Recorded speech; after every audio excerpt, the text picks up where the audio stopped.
Okay, once again, greeting the Chicas, and the Chicas on the line with me again is the legend himself, Tikari, and we are reviewing his masterpiece against Hippophile, you said, but it's Hippophily, isn't it?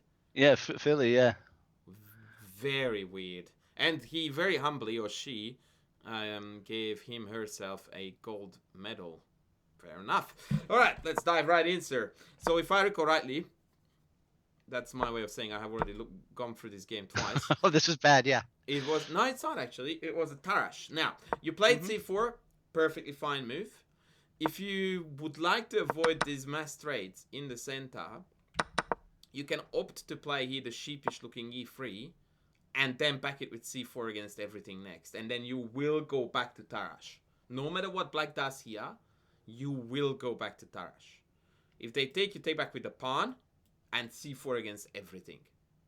If they don't take, Yeah. c4 against everything. And there you have it. But insta c4 is also playable. The only downside to this is that it's very difficult to eke out any kind of advantage whatsoever. Now here, queen takes d4 is most standard, and usually we go into this scenario where you play knight c3, queen takes, knight takes. Now in this position, black has only one acceptable move, more or less. Everything else is at least slightly disadvantageous. Can you guess what the only move is?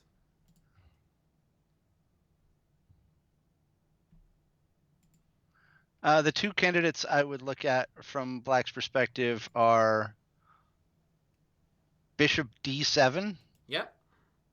and then or G7 or G6, sorry. Can you tell? Oh, you want bishop d7 because of knight b5. Sorry, Well, knight c6, and you want to take back. the more it was to deny the knight forward movement, right? Like it dominates the D4 knight, and I'm not following that, senor. Bishop d7 is supposedly covering these two squares, of which which are already covered. Yeah. well, Well, that one's not covered fully enough. Yeah. exactly. So this move actually does nothing. What would you do against bishop d7 with white? That's knight DB5 is still very much an option. Yes, a super annoying option, which takes us to what is black's only move here? Knight A6. Nope, it's ugly as sin. Okay. You would still go knight b5 against knight a6, by the way. Oh, so what's his only move here? Sorry. Oh, sorry, you meant after. Yeah, I hear you. Yeah. I see what you meant now. Wow, where did that come from? Oh, that was a YouTube sub. That this appears to be a problem, right? Yeah. So A6? Yeah, it's ugly, but it has to happen. Yeah. It's surprisingly effective, too. Like, we don't have an obvious move here for white now that would immediately grant you anything. If you play e4, they play e5. Not that they have to. They can also go with e6, but e5 is fine, too. You drop back knight c6 and we have a completely symmetrical position. No worries, black is completely fine. g3 is the best attempt to really try to mess with them on the diagonal. But after e5, knight b3, knight c6, theory considers this to be easily holdable for black. Which is why I am suggesting that we should go probably, if you want to really go into our theoretical lines, go with e3. Now, queen d7 wasn't good, because now you are in a, well, almost, yeah, actually you are in a tempo down endgame here. Yes. Like, it's I noticed we were symmetrical and he was to move. And so. Bishop d7 is useful because it allows them to play knight c6 without compromising the structure. We played e4, great. Knight f6, knight c3, great. e5, and here, sir, I want you to talk me through your thought process. Actually, I would love to even cover the moves you played. I have. Do you remember what you played here? Knight f3. Okay. So, can you talk me through about how we got to that conclusion that that was the best move in this position? Versus something like knight b5 here? Well, I suppose there were alternatives here. Knight f5, knight b5. So you had a list of moves and you went like, this is my best. And I'm curious to see how we came to that conclusion. Well, I didn't like knight f5 because of bishop takes. It does give me the bishop pair, but I don't like the structure after that. Actually, not that I want to argue with you, but what I would highlight about this is that I don't have any problem with the structure at all. I have problems with black's piece activity. Huh? What's wrong with the structure? I see the f5 pawn is difficult to hold. Now he doesn't have a light squared bishop, so that helps, but yeah, here you look. I think we are approaching the same problem using different language because knight d4 is a pain in the bum. But once again, I'm calling it piece activity. You are calling it a weak pawn. Yeah, but yeah, knight f5 is not great. Okay, what's the story with knight b5 though? Which was also discarded in favor of knight f3. So when I looked at this,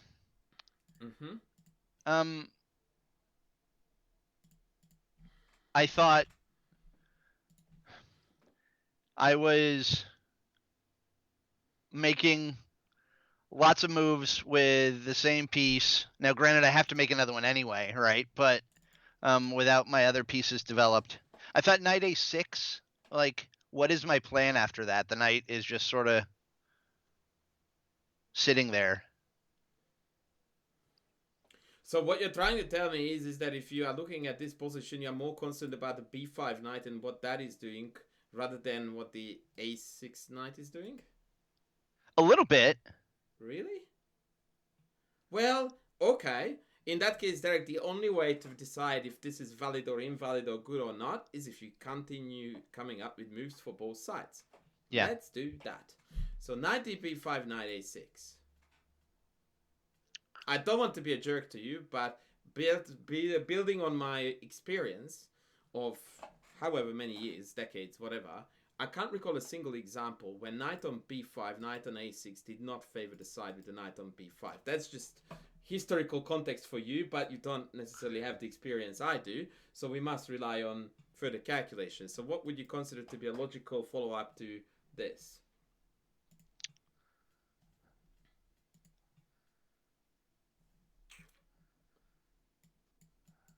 For white. Like, how do we continue? Let's play Bishop e3. Very good. Okay, what does black do? Yeah, I was playing that out in my head, and it's very difficult for them to unpack because they can't kick my knight there. Exactly. Because a6 isn't an option. Exactly. Like, this is an absolute cluster catastrophe for black because this can never move. Yeah, they can't move the rook because a7 would then hang. By the way, the ultimate example for this, ironically, is to be found where? On my YouTube channel, where about 2-3 months ago, I published a very awesome game between Judith Polgar and Ben Feingold, which is a textbook example of this. Let me just pull up an analysis board. So that occurred via the symmetrical recapture in the Panov, which, by the way, ironically can occur in your repertoire from the Tarrasch, where Ben took back with the pawn, very loudly announcing his desire to draw with the young talent rather than allowing her to go into an exciting position, so trying to stir the game towards something boring. And then this is a mistake, but once again Ben was very clearly hell-bent on trading everything off and run away with a draw. And then Judith played here knight e5, takes, knight a6, and ta-da! You have the skeleton of the position already ready. I think there was also a Polugaevsky game that went exactly like this. I think Judith played here bishop e3, f3, king e2 in one order or another. But the gist of the story is the exact same, which is that these two are completely tied down in a really, really annoying way. I think she might have even thrown in a3 to prevent this regroup. Now, your situation is even better than this because you have this diagonal at your disposal, which Judith didn't. So, yes, knight f3 was definitely no bueno. Okay, moving on. These moves are very good, and more or less only, by the way. So, I'm actually quite happy with how we got into this endgame scenario.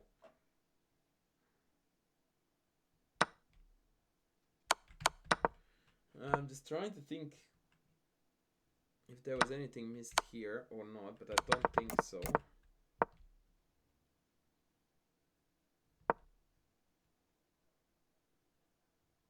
Yeah, I think we are good here.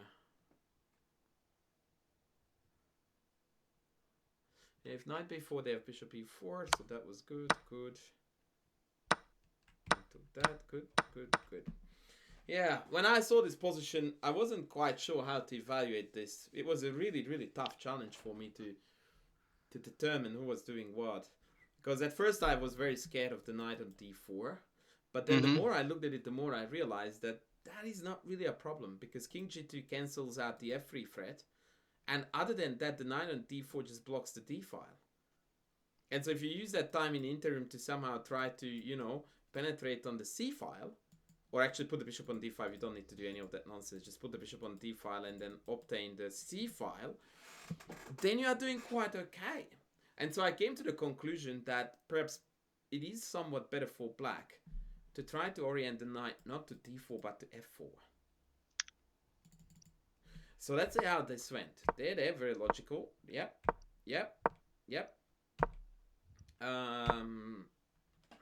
You would have a hard time to convince me to not to play bishop d5 here with white.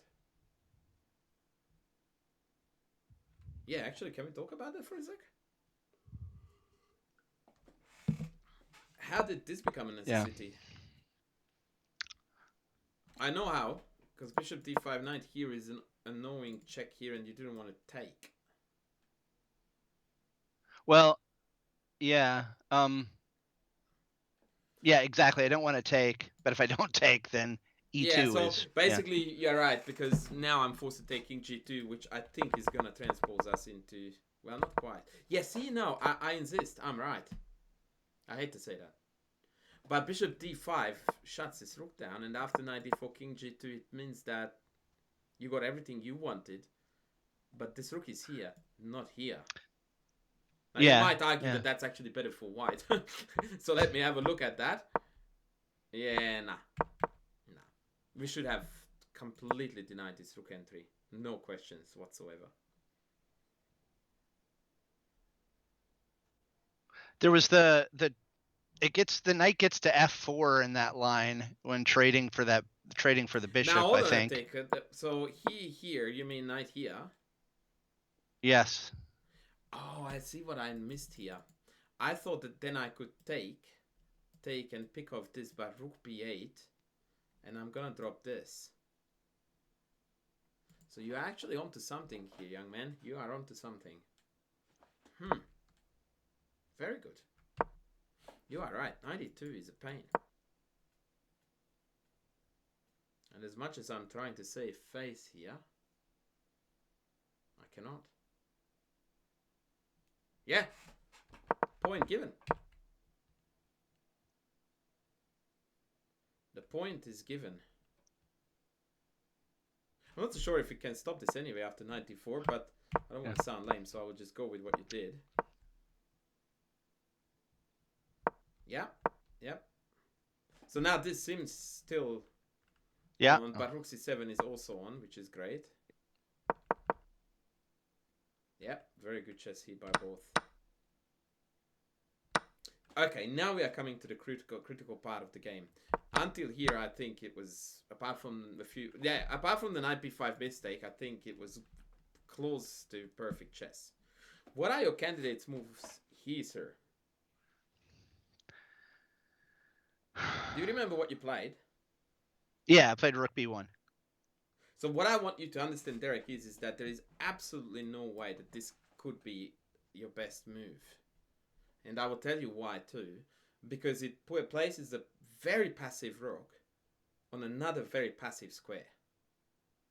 And as such, it more or less comes across as a pass.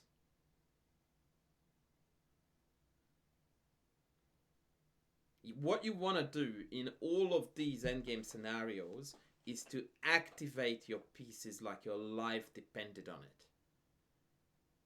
So this utterly fails the task of activating the rook. It deactivates. Well, I can't call it deactivation because it's incredibly inactive as is. which is why I called it a pass. What would be the activating move? So the move I initially looked at here, and I can explain why I went the way I did instead, but was Rook C1. Which is the correct move. So just I know it sucks when I'm doing this, but I want you to observe this. You wanted to play this, and you talked yourself out of it in favor of this. Like, Yes. looking like a super obvious, amazingly good looking, healthy, awesome move versus one that looks ugly as sin. So all I'm suggesting with this, Derek, is that you should have very serious misgivings of talking you into this over this. But now I want to hear the reasonings. Okay, That's so the fixing. The last tournament I was in over the board, I had a similar position, and I made what I thought was a similarly automatic move where I grabbed the open file, looked to penetrate, and then got put on my back foot given penetration. So I was looking at Rook C1, Rook D3, Rook C8 check, King F7, Rook C7 check, King G6, Rook takes from there, which is not too different than where the game went. Okay, but I have a question, actually, multiple questions about this. After Rook C1 here, why do we need to give check and activate our opponent's king? That was not part of the agenda. I wanted you to activate your pieces, not theirs. So why don't we just go to C7? Which is the definition and the epitome of activating your pieces whilst completely disconnecting your opponent's king from the game. I agree with you that check, and forcing this king up here, that looks horrendous. Mind you, Yeah. I still favored that over Rook B1 because here too I can do that without any concerns whatsoever. Yeah. But the point is that after Rook C1, well, there are two things that you could consider. One is to give one check and then not allow your opponent to take it, but just simply protect your pawn. But the far more obvious and attractive idea is to come here. Hello? Yeah. And this looks like $1 million compared to anything else we could have had and hoped for in this game. Yeah. So, yeah.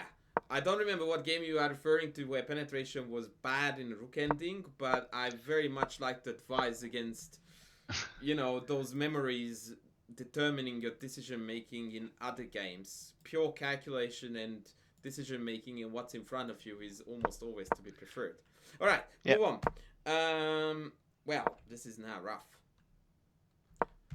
So all I'm saying is that we could have this position with the rook here. Yeah. And you do see where that would take us. Okay, so now this is... I don't think it's winnable at all. Yeah, it is definitely not winnable.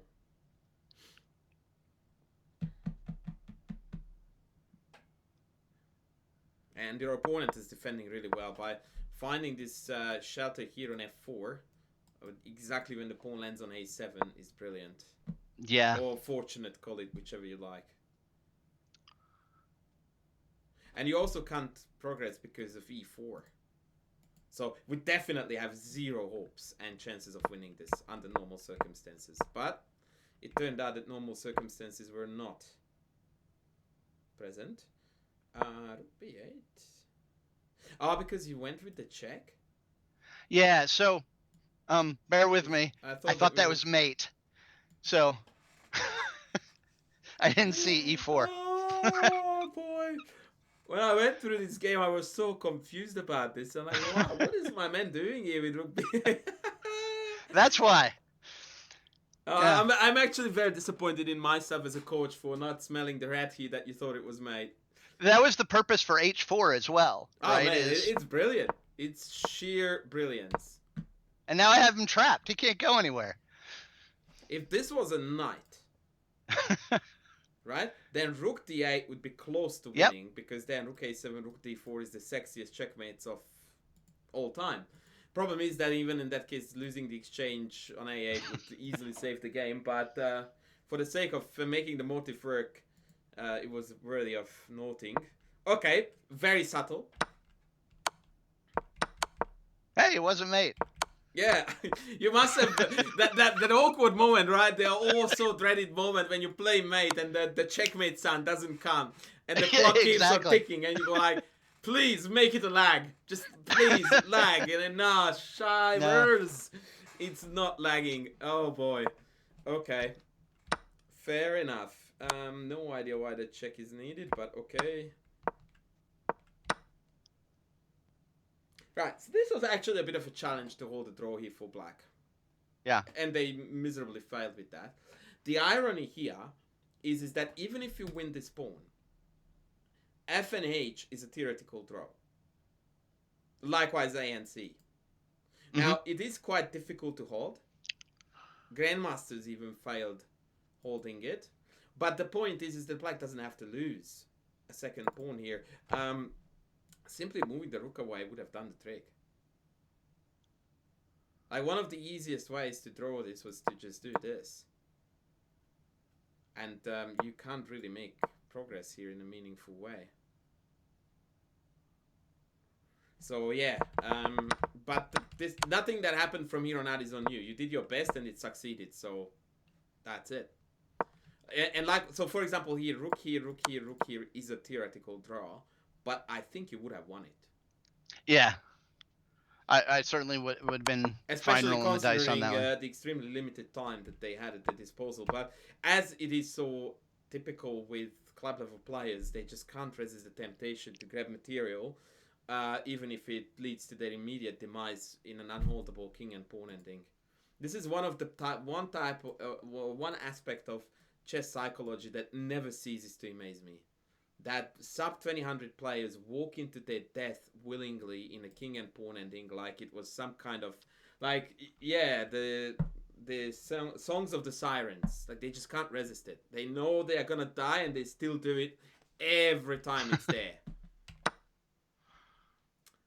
Yeah, and nothing to add. Clean technique in the end. Yeah, good job, senor. And boy, did you get some. You graduated with flying colors, 96.9. Ha! Yeah, I was pretty happy with that. There were still plenty of opportunities in there, though. Yeah, that's interesting, by the way. Yeah, quite often the numbers don't quite tell the story of how much more you can still take away and learn from a game like that. So, yeah, but that was a nice dub, and we will take it for sure. We will take it for sure. All right, sir. I think we will call it here if that's cool with you. We are going to thank you for allowing this to go out to YouTube, and we will thank YouTube for watching this. So, yeah, thank you for watching us. Don't forget to sub, to like, to comment, and we'll see you in the next video.